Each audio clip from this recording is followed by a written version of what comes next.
എന്താണ് അച്ഛനെ ദൈവം? ദൈവം എന്നൊക്കെ പറഞ്ഞാ ഈ മോളിന്നൊക്കെ ഒരു വെളിച്ചില്ലേ?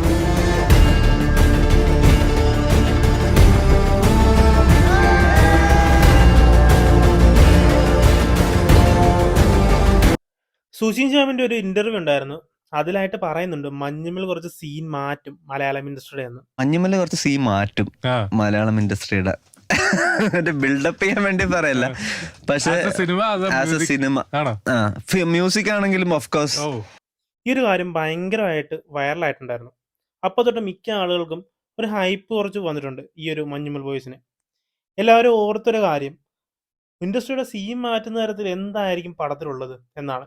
അപ്പോൾ മഞ്ഞുമൽ ബോയ്സിന്റെ ട്രെയിലർ വന്നിട്ടുണ്ടായിരുന്നു. എന്തായിരിക്കും പടത്തിന്റെ ത്രെഡ് എന്നുള്ള കാര്യം നമുക്ക് നോക്കാം. അപ്പോൾ നേരെ പോയേക്കാം.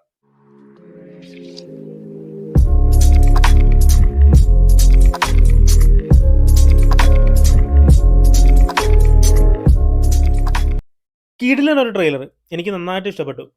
ട്രെയിലർ കണ്ടിട്ട് ഒരു സർവൈവൽ ത്രില്ലർ ആയിട്ട് തന്നെയാണ് എനിക്ക് തോന്നുന്നത്. കുറച്ച് ദിവസം മുമ്പ് മിക്ക ഗ്രൂപ്പ്സിലും ഇതൊരു റിയൽ ഇൻസിഡന്റിനെ ചുറ്റിപ്പറ്റിയുള്ള സ്റ്റോറി ആണെന്ന് കണ്ടിരുന്നു.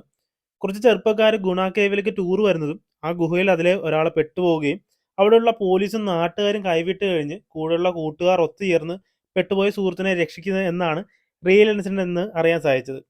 ഈ ഒരു ട്രെയിലർ കണ്ടിട്ട് ഈ ഒരു സെയിം ഇൻസിഡന്റ് തന്നെയാണെന്നാണ് എനിക്ക് തോന്നുന്നത്. ഈ ഒരു സെയിം സീൻസ് ആയിട്ട് തന്നെയാണ് തോന്നിയത്. പിന്നെ ചിത്രത്തിന്റെ ടൈറ്റിൽ നോക്കിയേ, അതിലായിട്ട് 2 കൈ കാണിക്കുന്നുണ്ട്. ഒന്ന് പിടിച്ച് കയറാൻ ശ്രമിക്കുന്നതും മറ്റേത് പിടിച്ച് കയറ്റാൻ ശ്രമിക്കുന്നതും. ഈ ഒരു ചിത്രത്തിന്റെ ടൈറ്റിലിൽ നിന്ന് തന്നെ മനസ്സിലാവുന്നുണ്ട് ഒരു സർവൈവൽ ചിത്രമാണെന്ന്. പിന്നെ ചിത്രത്തിന്റെ കാലഘട്ടം പഴയൊരു കാലഘട്ടം തന്നെ ആകാനാണ് ചാൻസ്. കാരണം ട്രെയിലർ കാണുമ്പോൾ മനസ്സിലാവുന്നുണ്ട് അങ്ങനെയൊക്കെ. അവർ ഇട്ടിരിക്കുന്ന കോസ്റ്റ്യൂംസ് ഉൾപ്പെടെ അങ്ങനെ തന്നെയാണ് 2006 നടക്കുന്ന സംഭവങ്ങളാകാനാണ് ചാൻസ്. കാരണം ഈ ഒരു സീനിലായിട്ട് ഇവരുടെ പുറകിലായിട്ട് ഒരു ചെറിയൊരു കലണ്ടർ കൊടുത്തിട്ടുണ്ട്. 3/9/2006 എന്നാണെന്ന് തോന്നുന്നു അതിനകത്ത് കൊടുത്തിരിക്കുന്നത്.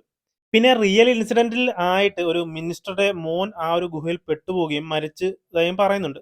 ആ ഒരു കാര്യം ഈ ഒരു ട്രെയിലറിലായിട്ടും പറഞ്ഞു പോകുന്നുണ്ട്. റിയൽ ഇൻസിഡന്റും ഇവരുടെ രീതിയിലുള്ള കുറച്ച് സിനിമാറ്റിക് എലമെന്റ്സും കൂടി ആഡ് ചെയ്യാനാണ് സാധ്യത കൂടുതൽ. ബാസിയുടെ കുട്ടിക്കാലം ആയിരിക്കും ട്രെയിലറിൽ ഈ ഒരു സീൻസ് കൊണ്ട് ഉദ്ദേശിച്ചത്. ഈ ഒരു ട്രെയിലറൊക്കെ കണ്ടിട്ട് എല്ലാവരും ഭയങ്കരമായിട്ട് സർപ്രൈസ്ഡ് ആണ്. കാരണം എല്ലാവരും ഈ ഒരു പോസ്റ്ററൊക്കെ കണ്ടിട്ട് ഒരു എന്റർടൈൻമെന്റ് പരിപാടി ആണെന്നാണ് ഉദ്ദേശിച്ചത്. പക്ഷേ ട്രെയിലർ കണ്ടപ്പോൾ മിക്ക ആളുകളും ഞെട്ടിയിരിക്കുകയാണ്. സുഷിന്റെ മ്യൂസിക് അധികം ട്രെയിലറിൽ കേൾപ്പിച്ചിട്ടില്ല എന്നാണ് എനിക്ക് തോന്നുന്നത്. മേ ബി സർവൈവൽ ആയതുകൊണ്ട് തന്നെ തിയേറ്ററിൽ എക്സ്പീരിയൻസ് ചെയ്യുന്നതായിരിക്കും ബെറ്റർ എന്നായിരിക്കും അവർ ഉദ്ദേശിച്ചത്. അപ്പോൾ ഇത്രയും കാര്യങ്ങളാണ് ഈ ഒരു ട്രെയിലർ കണ്ടിട്ട് എനിക്ക് തോന്നിയ കുറച്ച് കാര്യങ്ങൾ. ഇതിൽ കൂടുതൽ എന്തെങ്കിലും നിങ്ങൾക്ക് തോന്നിയിട്ടുണ്ടെങ്കിൽ കമന്റ് ചെയ്യുക. അപ്പോൾ വീഡിയോ ഇഷ്ടപ്പെട്ടെങ്കിൽ ലൈക്ക് ചെയ്യുക, ഷെയർ ചെയ്യുക.